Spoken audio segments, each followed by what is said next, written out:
Thanks for joining us for another edition of Issues and Answers. I'm Ian Boyne.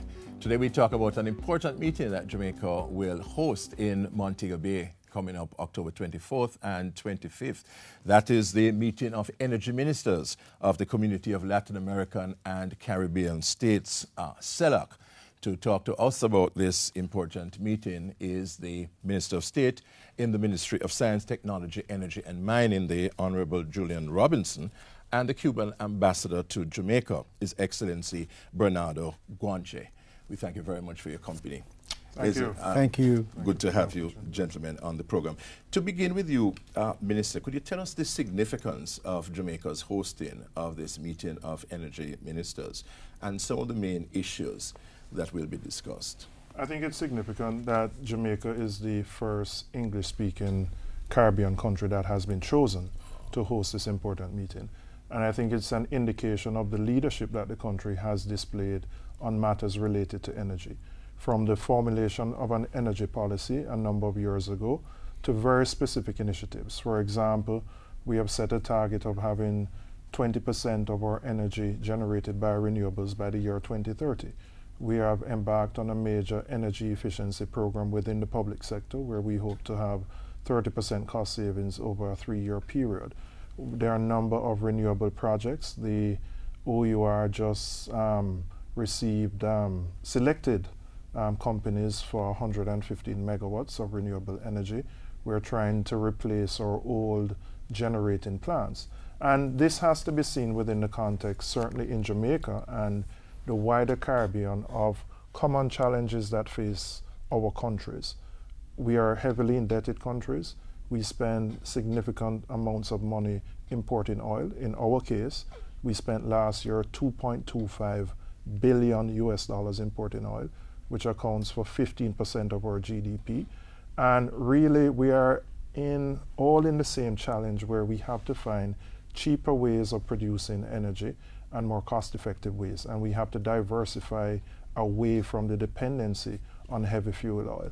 And I think, us hosting it is a platform for all the Caribbean countries that face similar issues to put those issues on the table. And importantly, in conjunction with our brothers from Latin America, who have other challenges. Many of them are actually have indigenous energy sources. And we have to see how, as a community, we can capitalize and utilize the resources that are within the region. So, we are very proud as a country to have been selected to host this, and we will continue to demonstrate our own leadership in driving an agenda which ensures that the region is less dependent on oil and that we can find cheaper ways of driving our economies, because oil is the main driver of all our economies. And some of the key issues that will be discussed? Well, as I said, one is certainly diversification away from oil. So how can we advance the renewable energy agenda, as an example? We have all set targets, certainly in our case, and other countries have done so as well. How do we implement these projects in a cost-effective manner?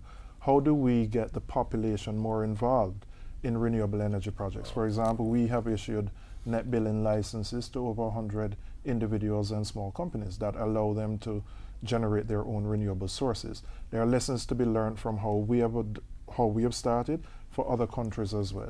Issues like power wheeling. There are also issues about, can we connect as countries in the Caribbean to have sources of energy moving from one country to another? That's something that we want to discuss as well. And also to share technical expertise.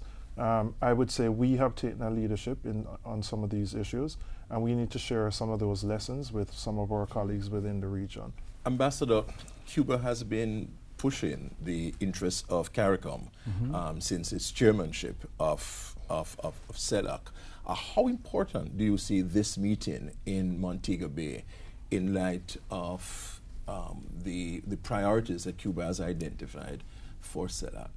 Well, first of all, I would like to thank for this opportunity to share this program with you and our Honorable Minister of Energy of Jamaica. As you know, Cuba now is charged with the presidency of temporary of the CELAC. This is an important responsibility for us because we like to share the interest among our countries. With Jamaica, we have very support different topic, and in particular in energy, we like to share with youth about these spheres.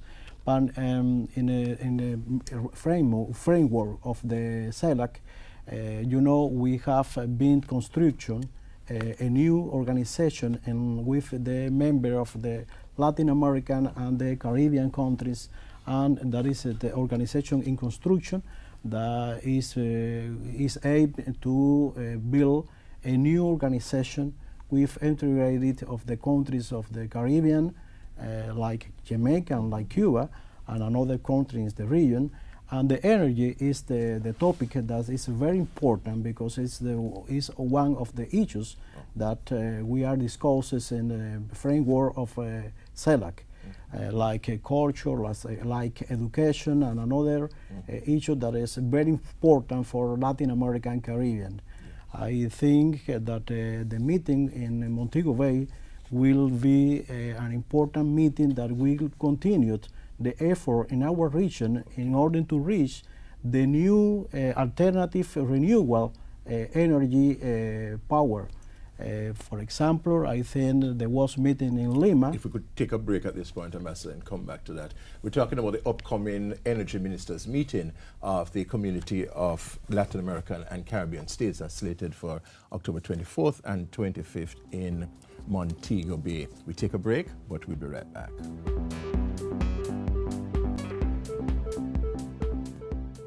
Your tax dollars help to ensure street lights are properly maintained. Are there defective ones in your area? Report them so they can be fixed. Call 1-888-991-4617. Provide the pole number and location of the street light, and the information will be communicated to the JPS. Join in the effort to ensure your tax dollars work for you.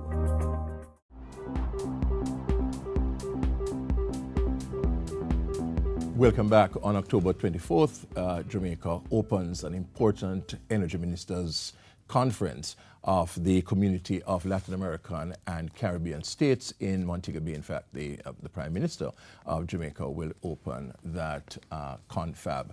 And we have with us today Minister of State in the Ministry of Science, Technology, Energy and Mining, the Honorable Julian Robinson, and Cuban Ambassador to Jamaica, His Excellency Bernardo Guanche. We're talking about this upcoming conference. And Ambassador, you were closing off in talking about the importance of Jamaica's hosting this Energy Ministers Conference.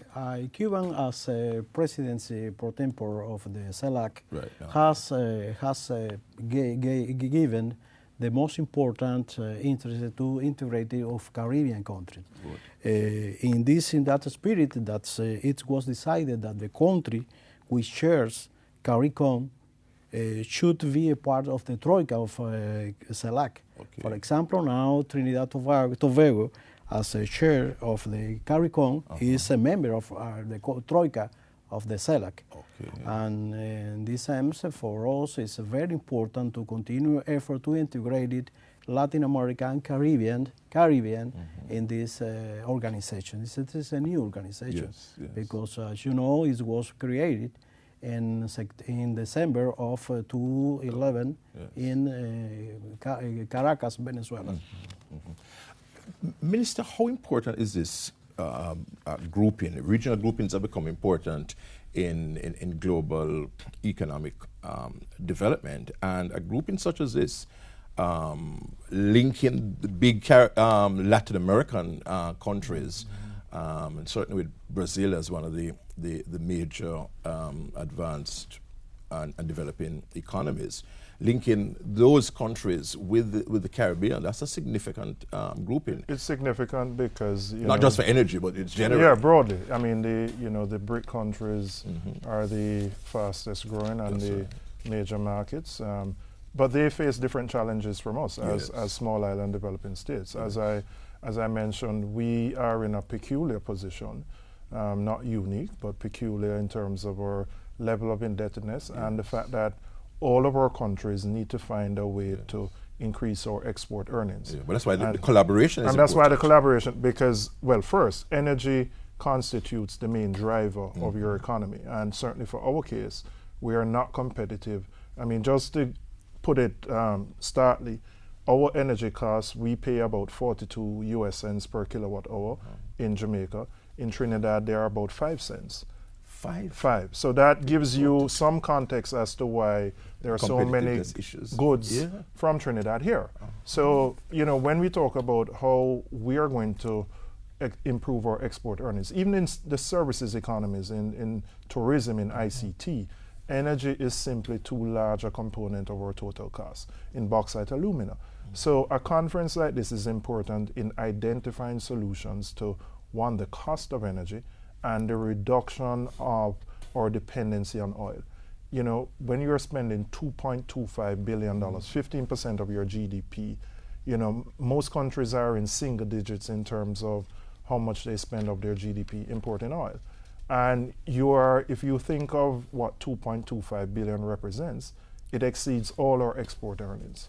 So you are in a situation where you're borrowing just to pay for the importation of oil. It's not sustainable. And it's not unique to Jamaica. We may face more challenges than some of our neighbors, but we all are in the same boat in terms of these challenges, which is why we took the leadership in terms of our energy policy, which was formulated back in 2010, and certainly some of the initiatives. So we hope to share some of the things we have done. We hope to learn from the Latin American countries, although some of them are energy, they have indigenous sources, but we hope to learn lessons from them. We hope to gain technical expertise so that we can become independent in a sense. And we might be taking specific proposals to the conference. Well, let me tell you how the conference is structured actually. It's 2 days. The first day is a meeting which I am chairing of the technical officers, and what we hope to achieve in the first day is to come up with an action plan which will then be adopted by the ministers on the second day. The second day, the 25th, the conference is going to be officially opened by our Prime Minister, and there will be presentations and speeches. But the first day is where we hope to deal with the details, a very specific action plan that we are asking the heads of government and the energy ministers to adopt. So we are not. It's a talk shop. It's not going to be a talk shop. Concrete things. Things put to the conference. Which is why we are doing it in advance. So, I mean, we may be there all day on the first day, but when we leave on the first day, we would have an actionable agenda, which we hope to. So the real official opening is the 25th. The official opening is the 25th, but it starts on the 24th. On the 24th. And I'm told that some of these technical meetings last all day. All night. Prepared for, so I'm prepared for that. For the hard work. And the Ministry of Foreign Affairs is also. The ministry, so it's a collaboration between our ministry, MSTEM, and the Ministry of Foreign Affairs. So I'm looking forward to it. We certainly have our ideas as to how we can move forward, but importantly, we are here to learn from our colleagues in the region. But Jamaica feels that we have a special place in terms of the leadership that we have demonstrated in the energy sector. And Ambassador, what do you hope will come from this meeting? Well, really, we hope to this meeting to approve something like this action of plan, to continue the effort that started in Lima, the first meeting of energy, Minister of Energy, and we think it's very important in order to contribute the summit is going to be in Havana in January 28th and 29th in 2014 next year, in order to approve our head of states and representative of the CELAC, an important document and the final declaration that includes the energy issues. Thank you very much, Ambassador. Thank you very much, Minister. So that's an important meeting coming up on the 24th and 25th in Montego Bay, the meeting of energy ministers of the Community of Latin American and Caribbean States. Next week, I'll be back with another edition of Issues and Answers. Until then, Ian Bourne wishing you a pleasant day.